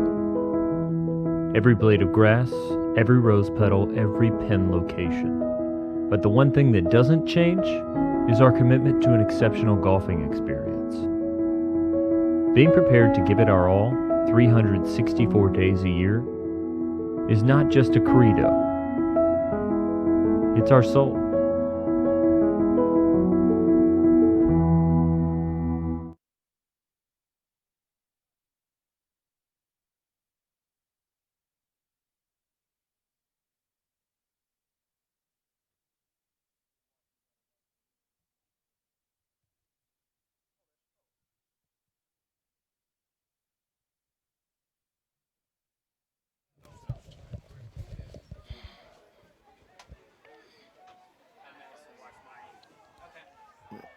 We welcome you back here to Hephzibah, beginning the fourth quarter. The snap, handoff, no gain, second down. And they lose yards to back Westside from their own 45 to about their own 43. And that isn't tricky camera editing, what you just saw. That is rain, man. It is coming down out here. It's coming down a lot harder in the second half than it was in the first half, but it's been down all day, and it's going to continue throughout the night. 100% chance on the radar, absolute certainty. Snap back to throw again. Price under pressure, and he's going to be sacked. Loss of 10, and it's third down. Enoch Howard going in there, the big man making the big tackle for a loss, the big sack coming in there. You know, that's just beating your man one-on-one. Look at him coming from the outside. We didn't get that in there. But he came from the outside. He beat that right tackle. He beat him like a drum. There's no other way to put it. Beat his man off the snap to go in there and get the sack. That's what drums are for, to be beaten. Here's the snap. And back to throw again. Price, pressure again, and he's sacked for the second straight play. And after the first down at the end of the third quarter, to start the fourth quarter, the Patriots go completely backwards. And now they have to punt on fourth and about 25. And see, right now the Rebels were sensing blood in the water. They were on full attack mode. They're on full attack mode, and being on full attack mode, they realize that it's coming, that pass is coming. So that defensive line, they have their face down, their butts up high, and their ears primed back, and they're ready to go. And that's what happened. They just converged and closed in on that offensive line from Westside. Here's the snap. They bring the pressure, but he does get it off. It's a wobbly punt. And here on the return, not much of a return there.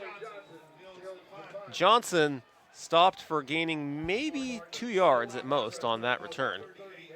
You know, great job of coverage by the Westside team to send the Absolutely. players down there, and everybody gets down there and makes the tackle. Now, see, here's the thing. When you send everybody in there to block the punt, you don't have much of a team out there to help your returner. You don't have many blockers.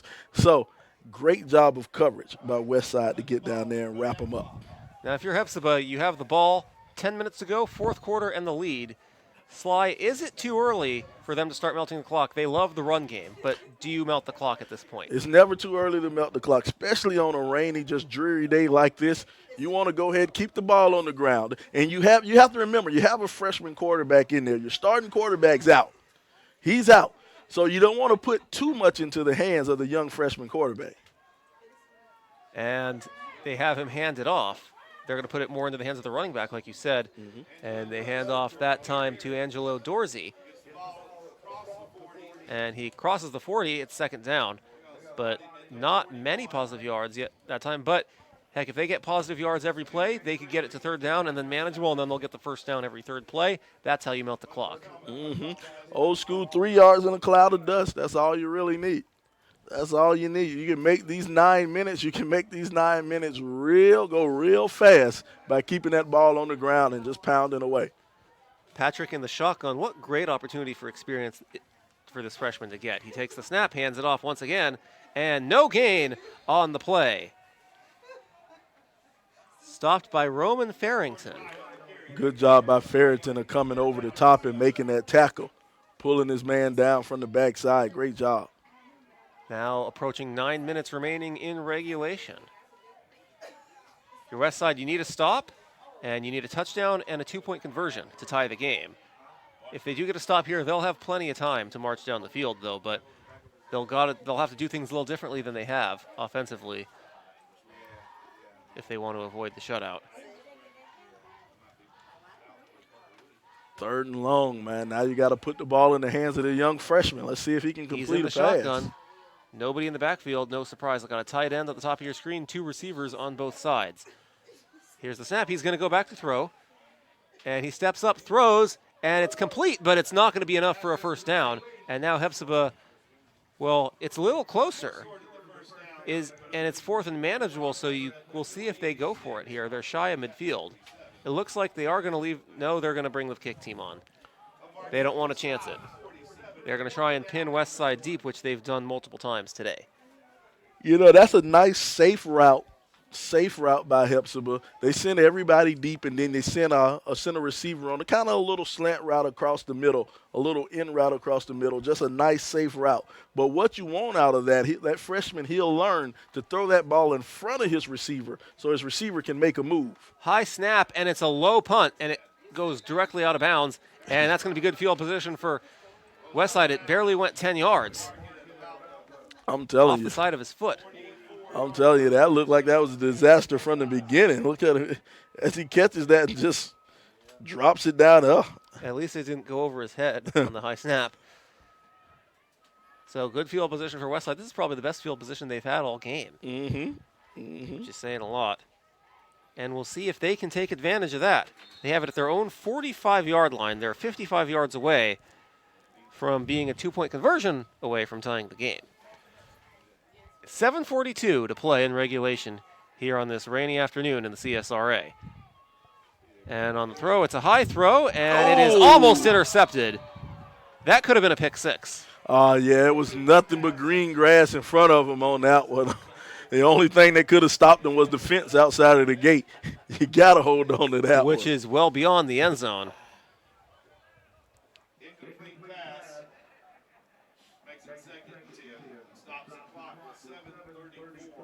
Second down and 10.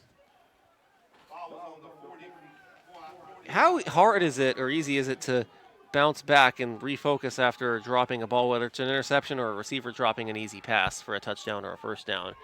Those opportunities are few and far between. Few and far between, but you got to remember, you got to have a short memory to play this game. Is that easy to have? And that's going to be a sack. It's 3rd down. The good ones do. That separates the good ones from the regular ones, having a short memory, because if you're harping on what you did 2 or 3 plays ago, you're not focusing on what you're doing the next play. And so that separates the good from the bad. Tom Brady's really good at that. So is Eli Manning. They're examples of guys who are known for having short memories. 3rd down and long. Price in the shotgun. He's going to go back to throw. And now he throws down, and it's tipped. And that one also almost intercepted, and it's incomplete. But there's a flag, and this could be pass interference. Yeah, it's pass interference. He hit him in the back before the ball got there. But here's the thing. Did he hit him before the ball was tipped? Because once the ball is tipped, you're allowed to hit the receiver. So the question is, did he hit him in the back? See, he hit him in the back early. Yeah, you see he had both hands extended in his back. And so that's where that flag comes from. So, yeah, that's going to be pass interference all day, every day. He had both hands extended on the push. You can't get away with that one. You give Westside second life, and that moves the ball to the Hephzibah 43-yard line. Westside, no matter what, this possession, they'll go for it if they're in a 4th down situation, you would think. And another fumble and another penalty flag. Hephzibah thinks they've recovered. I don't know if they realize a flag has been thrown, though. Now, I'm not sure if the referee threw down the penalty flag on purpose or he threw it down to mark the ball. They should have another thing to mark the ball with. That's not the yellow flag. There's a difference. You throw down a beanbag. It's a little black beanbag that they throw down when it's a fumble. And so, they're waving off the flag, so the referee accidentally threw down the penalty flag. He threw the wrong bag, basically. It went in the wrong pocket. That's a huge play for the Hephzibah defense right there. Yes. Sometimes, I tell people sometimes I'd rather be lucky than good. Hephzibah's, both teams have all 3 of their timeouts left. You might see Westside use theirs at some point during this drive if Hephzibah was able to march down the field and get some first downs. If they get a few, this game's over. And here we go. 6:46 left. We'll see a lot of runs right here. Yes. I believe that's Clark in the backfield. They hand it off to him, and he gets a few yards, which is what they needed. No, that's Angelo Mosier, number 21. And, you know, here's the thing. You don't want to put too much pressure on that young freshman quarterback. You have some studs back there in the backfield. You have running backs who've been running the ball all year. Just keep on giving it to them. Yeah, keep to milk the clock. That's what you can do in this situation. And if you're Westside, you know they're going to run. You got to be prepared for the run if you're Westside. The question is, though, who they're going to run with and where they're going to run to. You look at the blitz coming. And they get the handoff, and Mosier's going to lose a yard on that one. He ran right into a wall, and it's 3rd down, and the clock's going to continue to tick. We're under 6 to go. And you see they're shifting away. Now they're bringing up, because the run is coming, they're bringing up more people closer to the line. That cornerback is now pressing on the line. He's no longer 6 or 7 yards off the ball. It's coming up tight. Those linebackers are coming up tight, and it's going to be one safety over the top, trying to force that run. Snap, handoff once again, and that's going to be for another loss, and it's going to be 4th down. So Westside gets the stop, but we'll have to wait and see if Hephzibah is going to kick or go for it. Based on what we saw last time, they'll probably kick, and they're bringing out the kick team now officially. So a good stop by Westside after the turnover, and they're going to have another opportunity, but a little less time on the clock, but still enough time that they don't need to hurry just yet. 5 minutes and under now. Yeah, and see, here's the tricky thing right here. When Chambers is out of the game, you take away that option run from the quarterback. So you lose that variable on your team. So a 3 and out for Westside, and it's a wobbly kick. He gets it off, and that's going to take a friendly bounce if you're the Rebels to inside the 5. That's not the first time we've seen one of those by Hephzibah's kicking game today. We see it again here, and now the Patriots have to drive 96 yards and get a 2-point conversion if they want to tie this game and have a chance. A long road in front of you. Yes. If you're the Westside Patriots. But they got right time on their hands and all 3 timeouts. But if you're the Patriots, you'd want to save your timeouts for when you're on defense, in case Hephzibah is trying to run off the clock, if possible.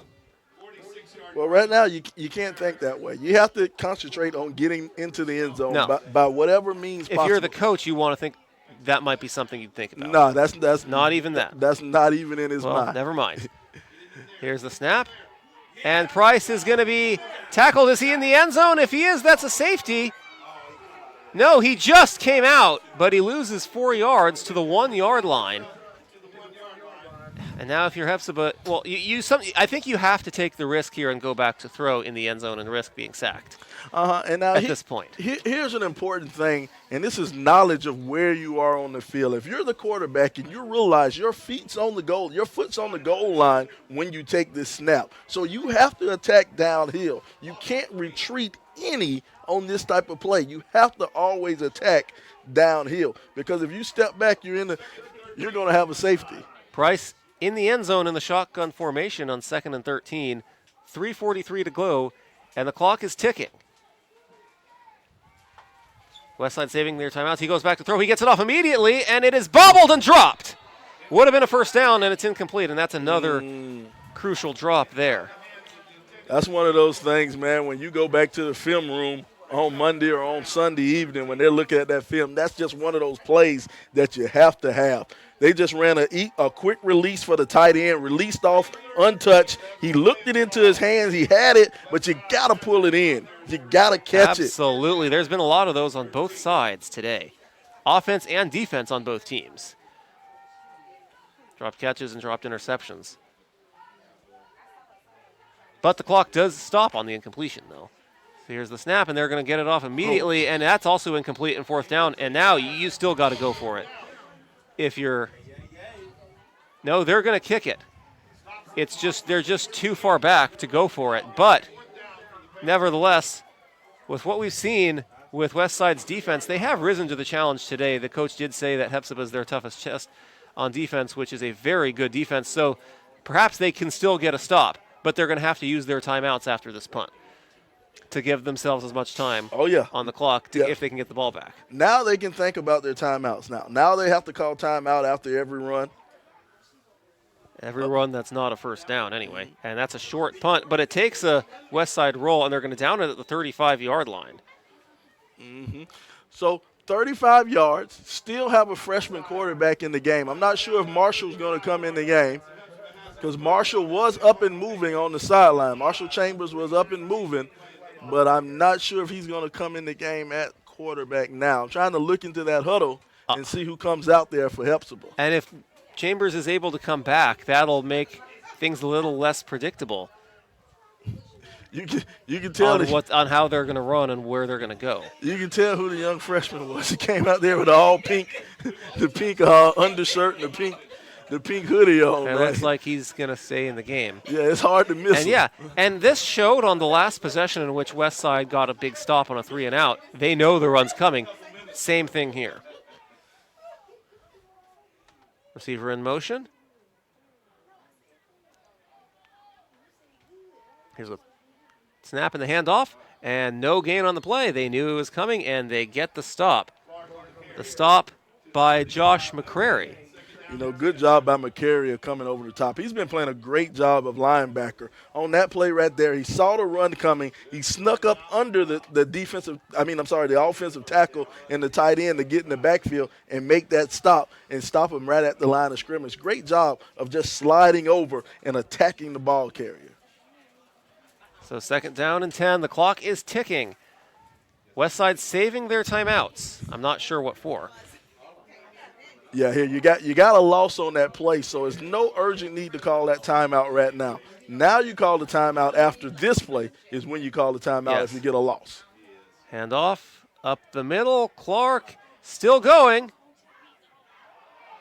And he's going to be stopped 3rd down, and we'll see if they do take the timeout like you said, and they do.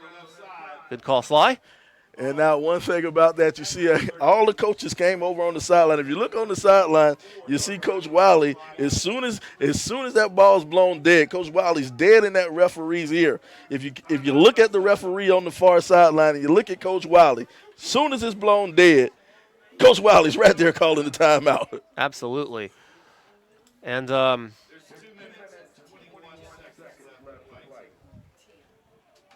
now it's 3rd and long. You'd still probably run it in this case if you're Hephzibah.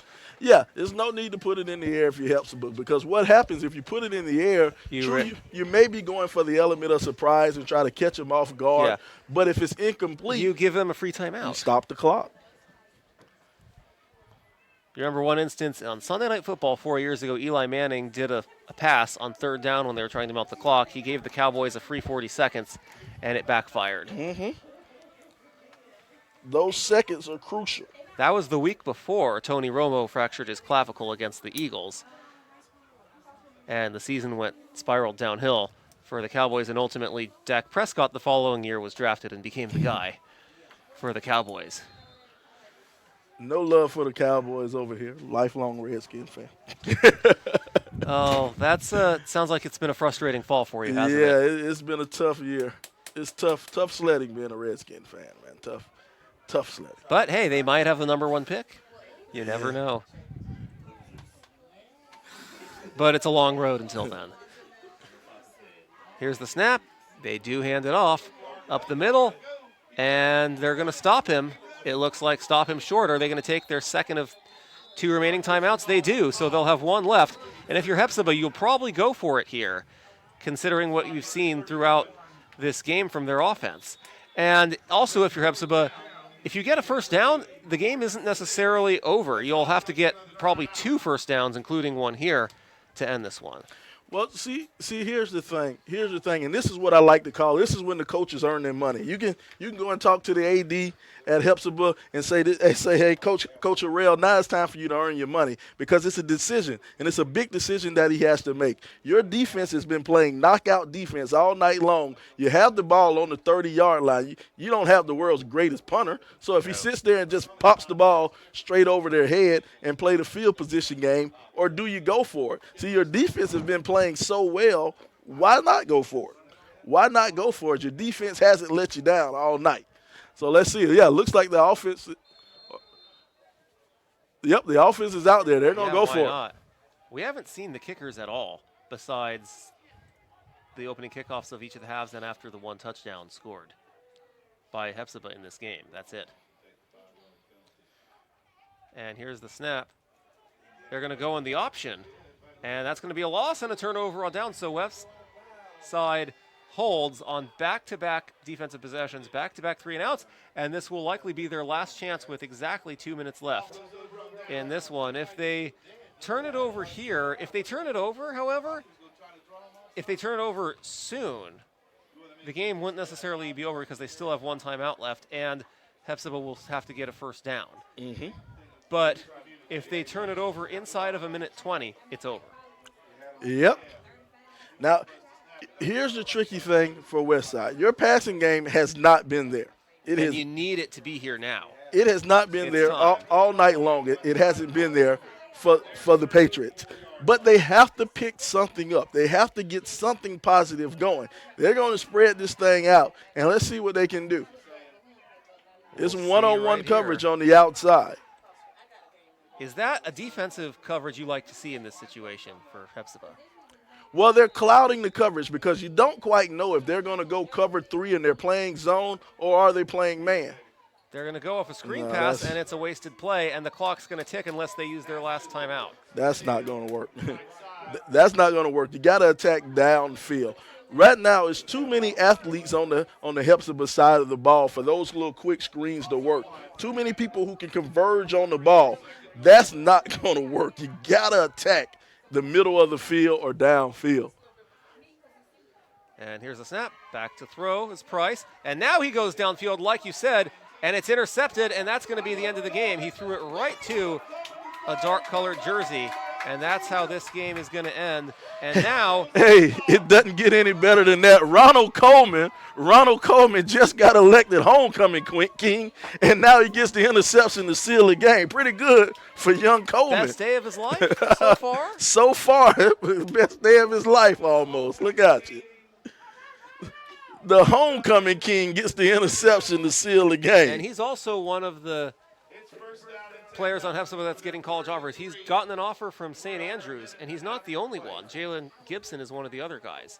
So possibly 3 kneel downs will do this, assuming Westside uses their final timeout to make him kneel down a third time, and they're going to run it, which I don't know if I do here, and a flag is thrown.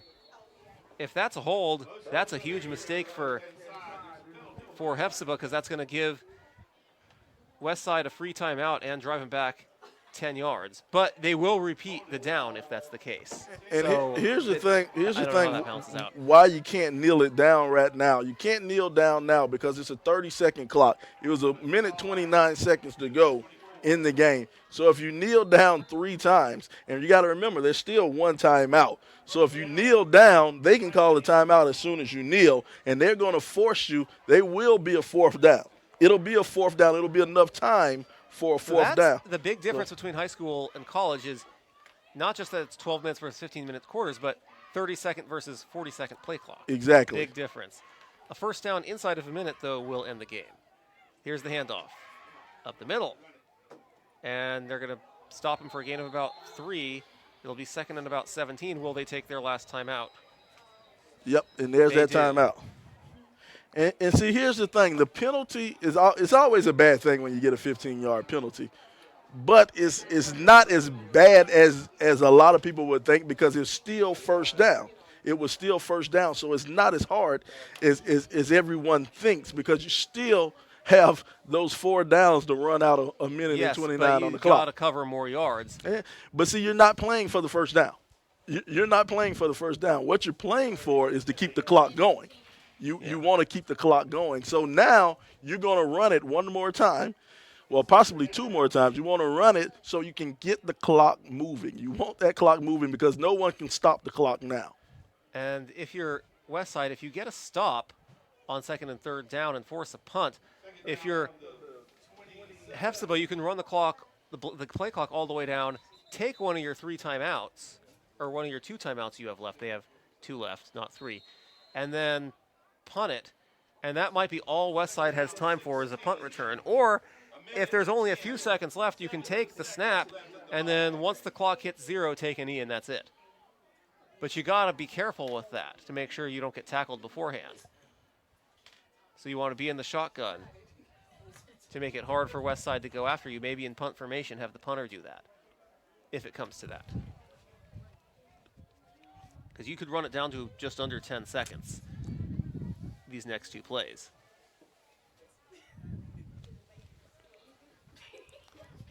Here's the snap. They're going to hand it off. I believe that's to Clark, and he gets almost to the original line of scrimmage, maybe just past it. It's third down and about 9. The clock's going to keep running. We're under a minute. They'll be able to snap it just before 30 seconds. Injury. And the injury stops the clock. An injured player on the Patriots. It's one of the linemen. Take a look at what went wrong on that play. Was it one of the players involved in the tackle? Nah, there's a player away from the ball. So we couldn't see that on the replay. No, we saw it. It's a little. He was in the background right there on the replay. If you look right here on the replay, he didn't get hit. It maybe that stops the clock. It's a little bit of gamesmanship. It's a little bit of gamesmanship. Let's see. Oh, never. Let's see if he fought. That's what he tripped. May have turned an ankle. May have turned ankle. He may have gotten caught up. Took a bad step. Took a bad step in there, or it could be some gamemanship, kind of stop that clock.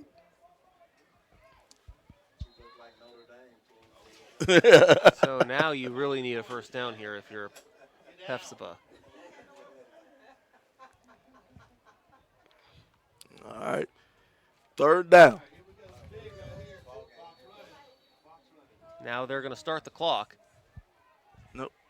Referees on to slow things down. They stopped the clock. Let's see. But they brought it down to 46 seconds. Ooh. Trying to figure out what the referees have going on right here for a moment. They're talking.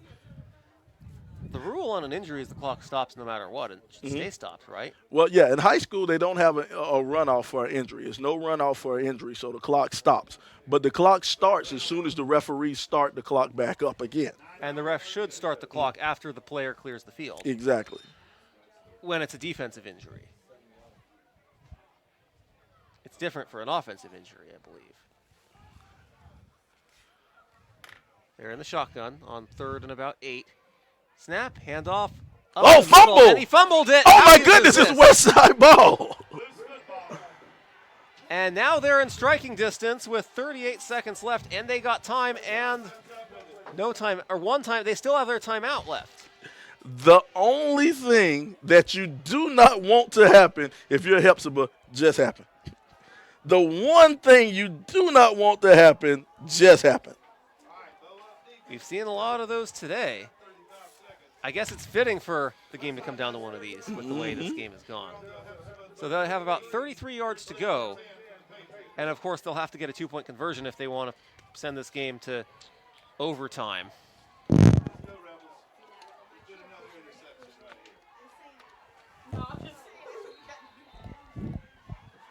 And they have Price in the shotgun. He's going to go back to throw. Steps up, and he's sacked. And how huge is that? Now will you use your last timeout if you're... No, they don't have any timeouts. This is it. The scoreboard says they have 1 left. Yeah, but they used 3. So they don't have any left. The scoreboard forgot to take one off, so they have to hurry it up and spike the ball with 19.5 seconds left. So that's a huge play. So the scoreboard does say 1 timeout left, but they don't have any.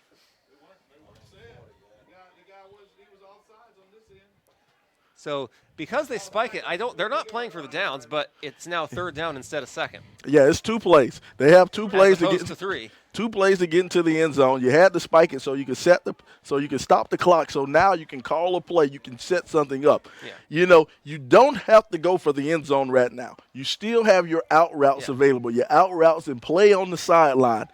And you got to get out of bounds, even if you're going to be short of the first down. Set up a 4th and manageable. Back in the shotgun. Price back to throw. He's going to go downfield, going for it all. Oh. And is that intercepted? It is. That's the game. Now they can take a knee with 11 seconds left. Intercepted by Jaden Wofford, the senior defensive back. Let's see if his arm got a hit on that play. I'm not quite sure if his arm got hit or he just. No. Oh, God. That was just a terrible misfired. pass. Now, did Wofford trap it on that one? It's hard to tell. It's ruled an interception. Oh, they're going to call it incomplete pass. Referee says it's an incomplete pass. It wasn't an interception. That was the right call. You're right. It did look like he trapped it. I wasn't sure, even though originally they ruled interception. So it's still 4th and very long, though. You're right. Look at the replay. 12.7 seconds left. Now, look. Yeah, he hit the ground right there. It went right through him. He trapped it. Yep, he didn't catch it. If you're Westside, you got to get a first down here and then be in striking distance to go for the end zone. You don't have to go for the end zone here, but you got to go for the first down. Here's the snap.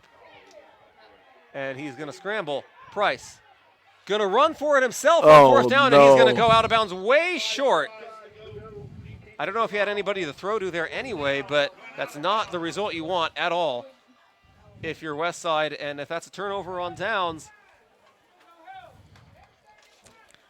Yep. Or wait, was that 3rd? Yep, that's 4th down. That's a turn. 4th down. That's the game. Now you can take a knee.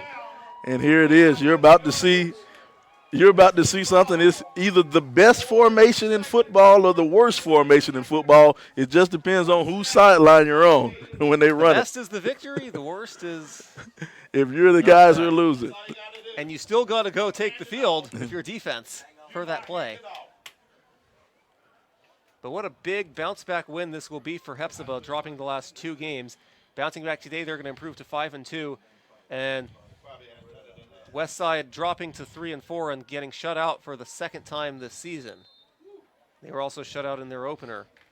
They're shut out again today here on homecoming in Hephzibah. But what a great start to homecoming weekend here at Hephzibah High School. And the celebration will last all night, Sly. And they take the knee, and that's the game. 8-0. Hephzibah with the shutout victory over the Westside Patriots.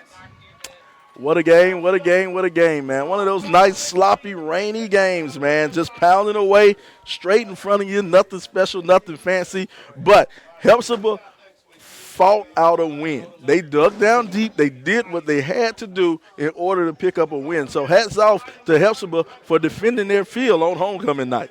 Or homecoming afternoon. Sorry.